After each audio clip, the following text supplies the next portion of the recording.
Hey everybody, welcome back to the Boston Micro Soldering stream. I just want to do a quick video here on two pet peeves of mine. We're finishing up an iPhone screen replacement here, and this isn't an iPhone screen repair video. That part's done. New parts are tested, old flexes are tested.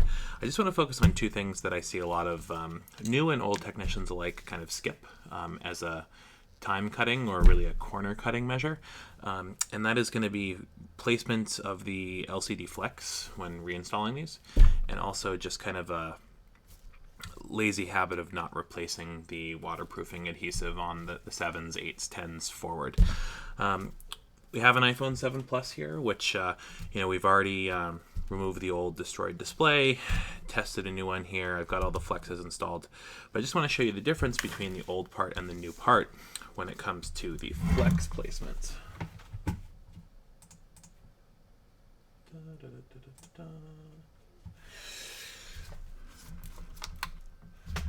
So if we go over to our old OEM display,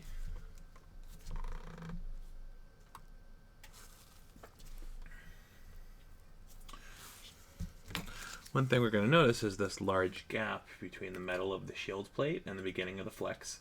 The OEM screen has this little guard sticker installed during initial assembly, which basically holds the flex exactly where it's supposed to go. If we look at the body of the old device, where you have your loudspeaker here,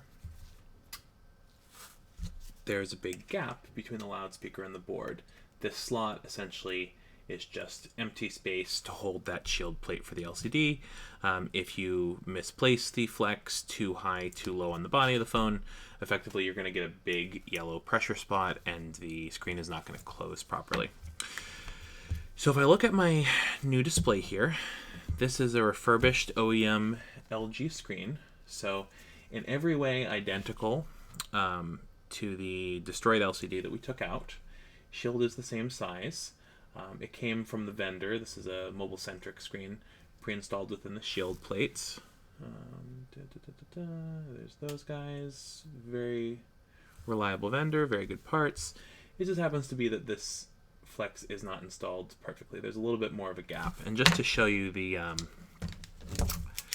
scale here a little bit better, this is the head of a pen, so it's off by roughly the head of a ballpoint pen. Now, comparing that to old, we just want to shift this down a little bit. We can do that by pushing slightly. So if there's no tape or other adhesive holding this in place, we can just kind of push it down a little bit with our finger. This has a little bit of play. Now, I could take a little bit of Kapton tape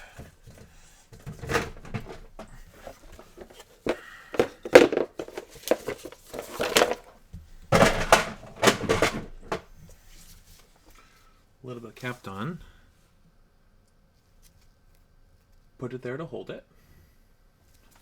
My other option is to remove this sticker from the OEM screen and use that. We're going to go ahead and peel that sticker off carefully.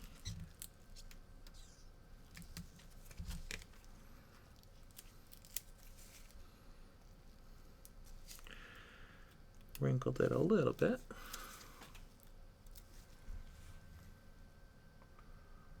Place that sticker on our new screen.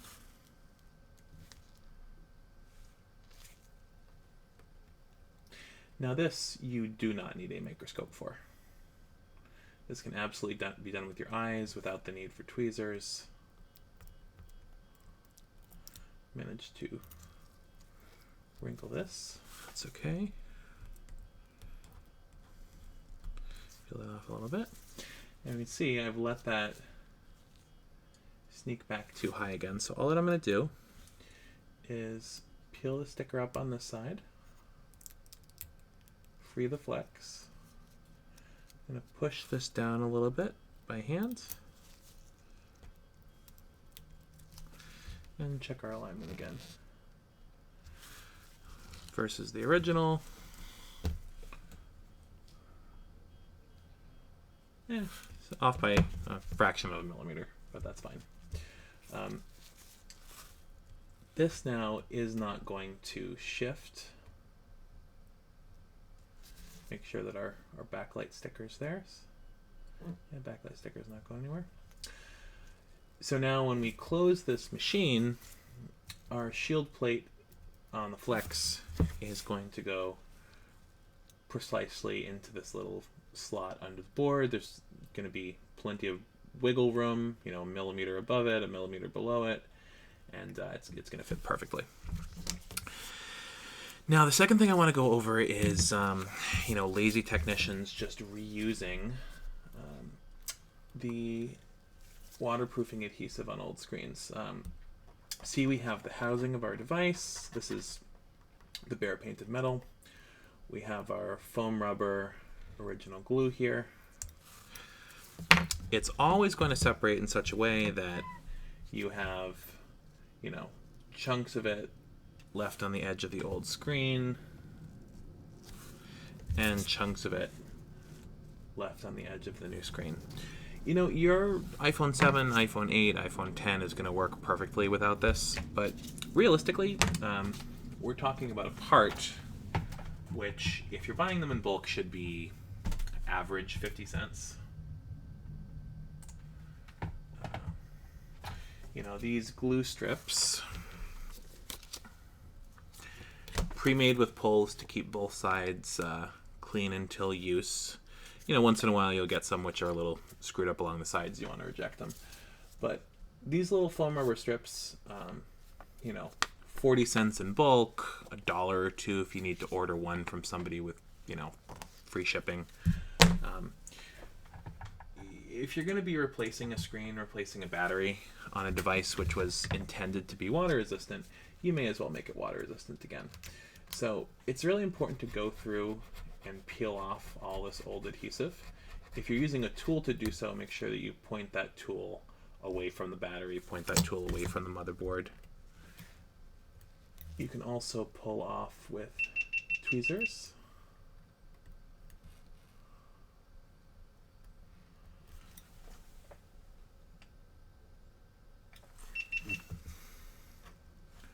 Preferably not relatively new tweezers. Might be ruining these Hako fine tips at the moment for the sake of this video, but that's okay. So we're going to pull off our chunks. Don't worry about the residue. You can't pull off the residue.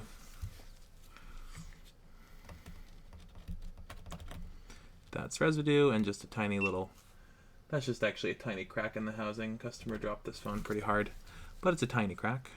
Go along our edges. Beware, I am actually charging the battery of this phone right now, so you don't want to be inside the device with metal tools, typically if you've got the battery plugged in, but I am being very careful and I'm cognizant of the fact that this device is on. Safer way to do this, of course, is unplug out external power, unplug the battery. Okay, and we see here we've actually got a chunk of glass from the old screen. So not only is this device going to be, you know, potentially less resistant to water, well, absolutely less resistant to water if we don't replace the glue, but there's chunks of glass, which if those were just floating inside the phone, here's another chunk of glass that's just here, and if we didn't remove the old adhesive, we'd never find the chunks of glass. These are all pressure points. You know, they can push against components, and if the device gets dropped, that might result in a crack somewhere. Okay, more chunks of glass that we find. You know, we were ready to complete our screen repair, but we still had these pieces of glass inside. You know, we wouldn't have found them unless we went on this hunt to clean up the old adhesive. So, you know, being thorough in one aspect, paying attention to what you see allows you to be thorough in another aspect. Okay. So now that we've got the chunks of this out of here, the residue, the little pieces, really need to be dissolved.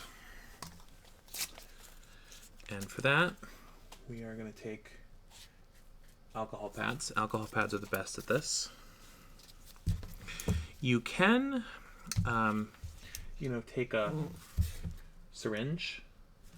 I can take a really fine pointed syringe. I can go around the edge of this with, 100% alcohol and, any cloth. Alcohol pads are just good because, if you're doing a lot of screen repairs throughout the day, you might be using 1 or 2 alcohol pads per device.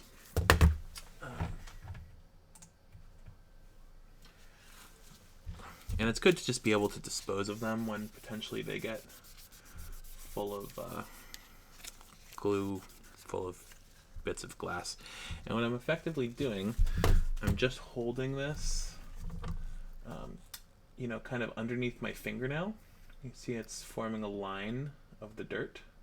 Just hold it underneath your fingernail, and I'm almost using my fingernail to dig in. Alternatively, I could take a blade. Kind of a dull blade is what you want, like an iFixit Jimmy here, and kind of wrap the cloth around it. But even if you have a short fingernail, this is really good at accomplishing the job.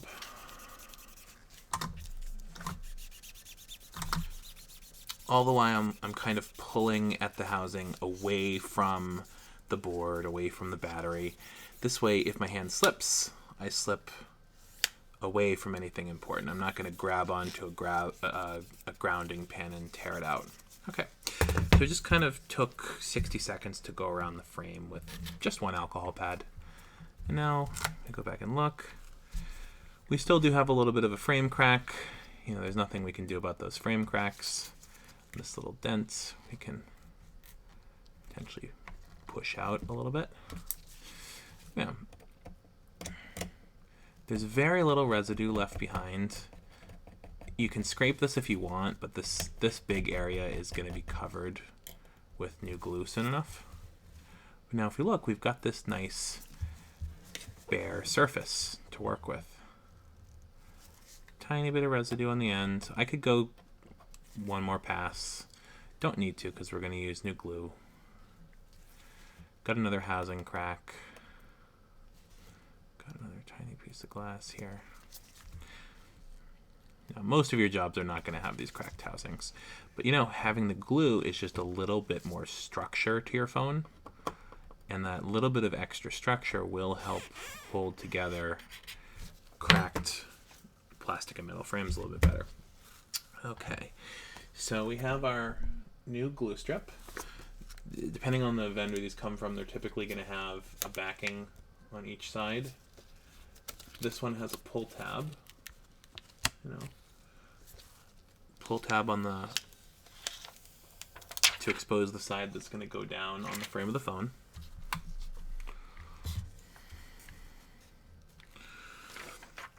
We have a big hole for to match the rear camera housing. And what I'm basically going to do is start by lining up 1 corner, pressing lightly. This is a little hard to do looking under the microscope, actually. It's much easier with your eye. Push down another corner. That's kind of floating there a little bit. I want to look at my side frame. This is a lot like putting on a screen protector, actually. I'll let that corner go down. Make sure that my corner 4 is aligned. It is. And this is not wetting the surface yet, but we do have that perfectly in place where we want it to go.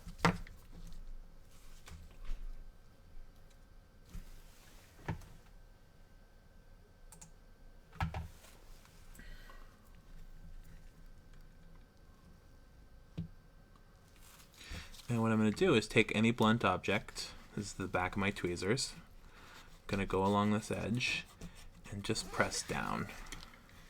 If I'm going in a sliding motion, I am pushing slightly towards the outside of the device, so if I slip, I don't slip towards the motherboard, I don't slip towards the battery.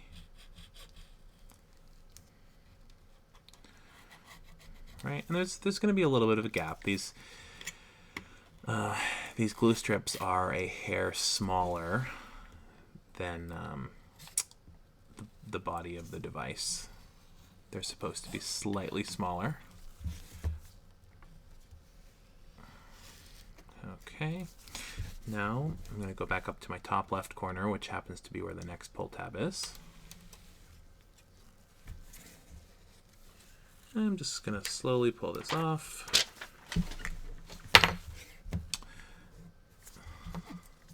Now if we wanted, we can do one more run along just to make sure I didn't pull this up at all. I do recommend incorporating heat into this, but after it's sealed. Okay, we have our next pull tab. This is separated specifically, and there's another separation at the bottom. This is separated specifically so that you can actually test after installing these. So we can grab our screen assembly.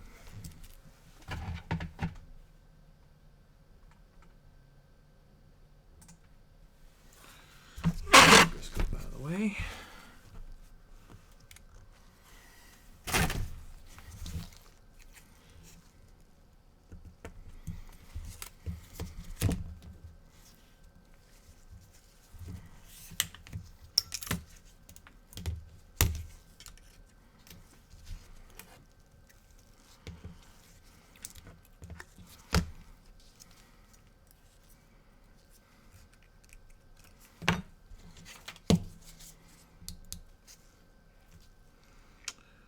Okay, so we're going to assemble everything, minding our medium screws and short screws.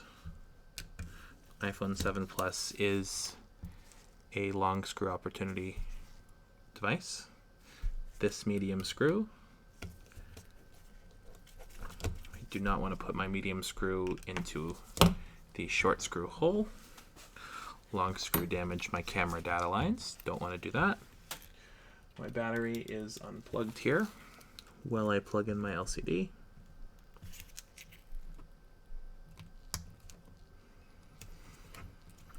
Home button's nice and solid.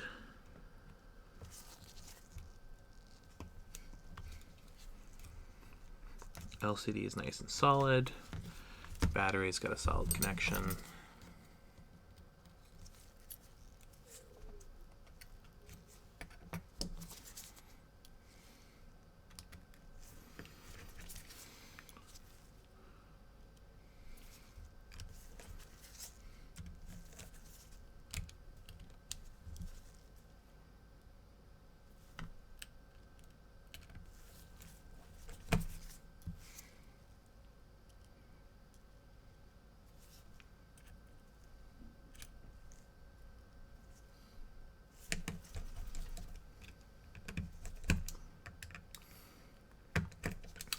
Okay, and now what you see with this device is that I have my free-floating LCD and access to my glue pull tabs. So I can take my left side pull tab out, still holding the LCD, a centimeter or so away from the body of the phone. I can grab my right side pull tab. Everything's already plugged in, all the screws are there, and now my glue's been exposed. So the only thing left for me to do is make sure that when we plug everything in here, or sorry, when we snap the screen on, hold on.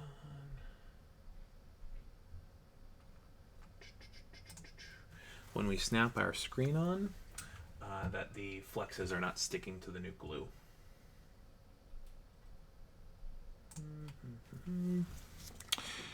So we're going to go ahead and hook the top of our LCD on.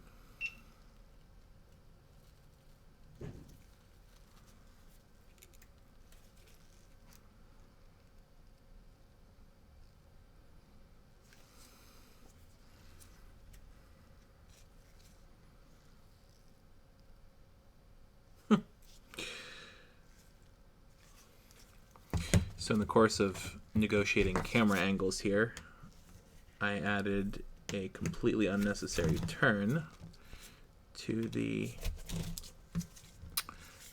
sensor flex.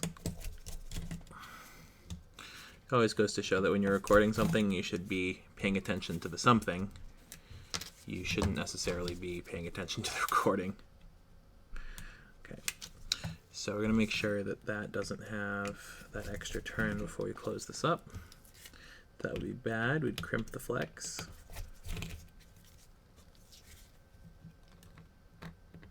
We've unplugged our battery first.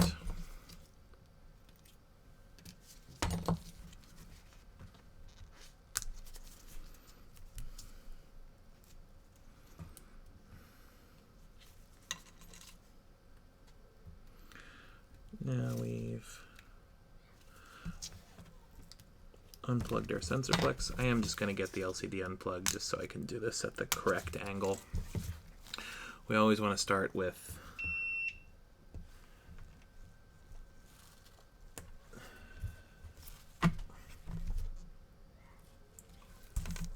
our sensor flex like so.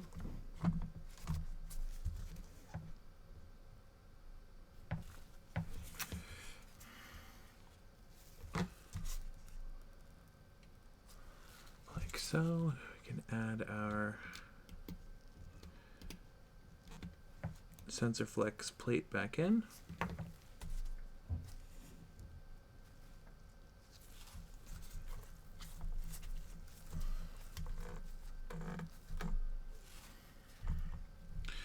Get the cameras out of my way for a second.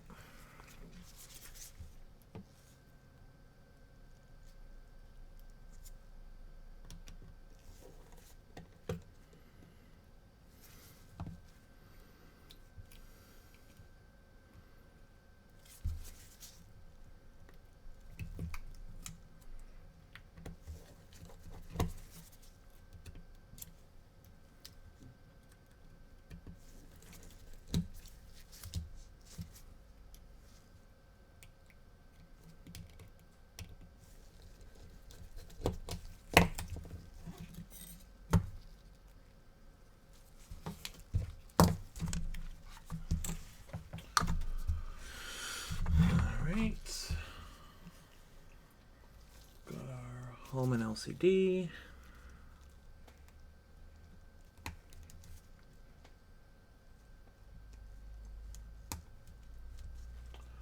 Followed by our battery.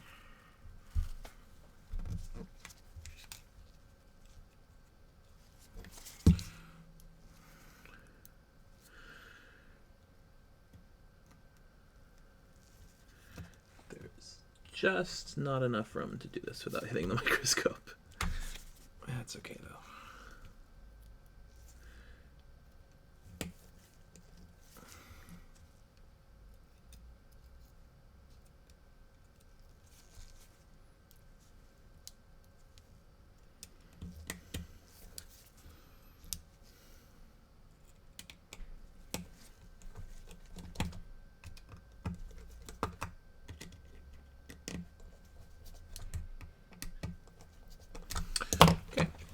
So going back to where we started,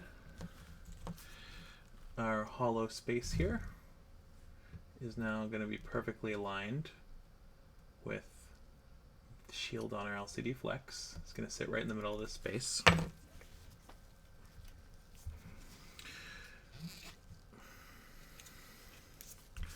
Pull a hair out of there.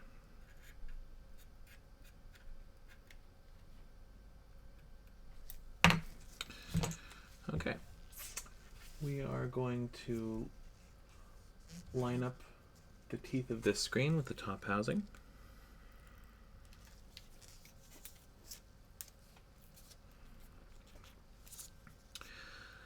Last dangerous thing with these, if I can get this scope to the right angle, pull this out. When we are closing the right side, so we have our top teeth in. With our right side, see if we can find the flex. flex is going to sit right up against our new glue. You see it even has this extra piece of tape on it, so as not to allow the housing to scrape it.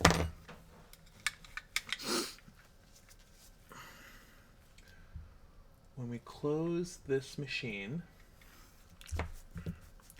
we're going to push that flex in slightly, because this is our brand new glue.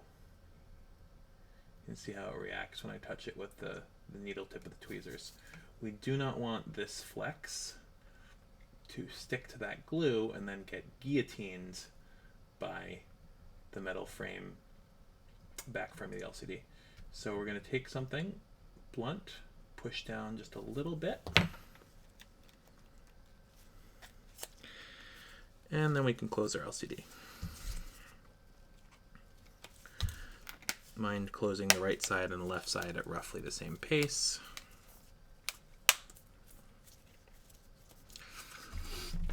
And now with that screen adhesive replaced, we are going to have a nice even seal along all sides of this phone.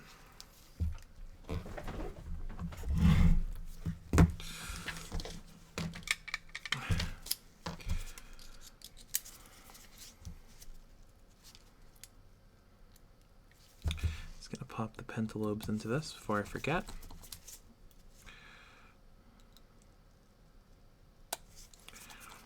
All right. We have Apple logo and we have boot. My very last suggestion with these that is not 100% essential, but you know, being thorough, it's good to be all the way thorough. Get this new acrylic foam glue up to temp. So with our device turned off, we are going to turn our heat pad on to 60 degrees C. Heat this for a minute or two.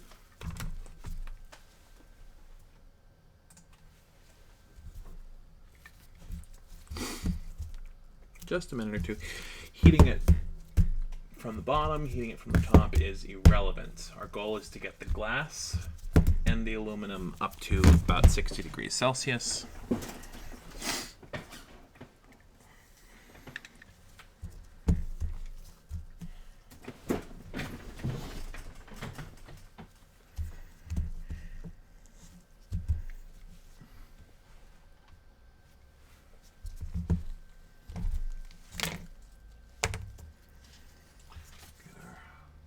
Of dusted glass out of here.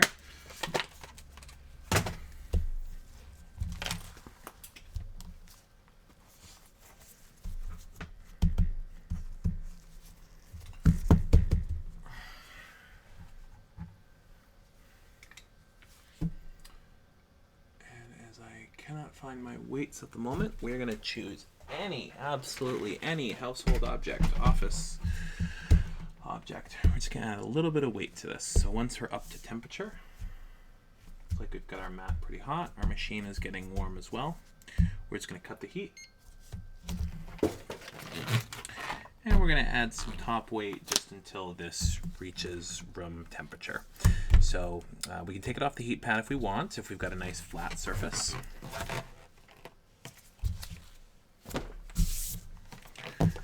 Desk clean of any glass dust. And we're just going to add pressure while this goes back down to room temperature. And after that, we've got a nice well-sealed device that should be relatively water resistant, as long as we've still got seals along the lightning, the loudspeaker, seals around the earpiece speaker, and if you transferred over the microphone seal when you change the screen. It should be a relatively water-resistant device. Now, that's not something you want to guarantee for your customers, but you know, if they have a 1-year-old, 2-year-old device that's somewhat water-resistant, you shouldn't be taking that away from them just because you're giving them a screen repair. So thank you very much for joining us, and I hope your iPhone screens don't have any leaks in the future.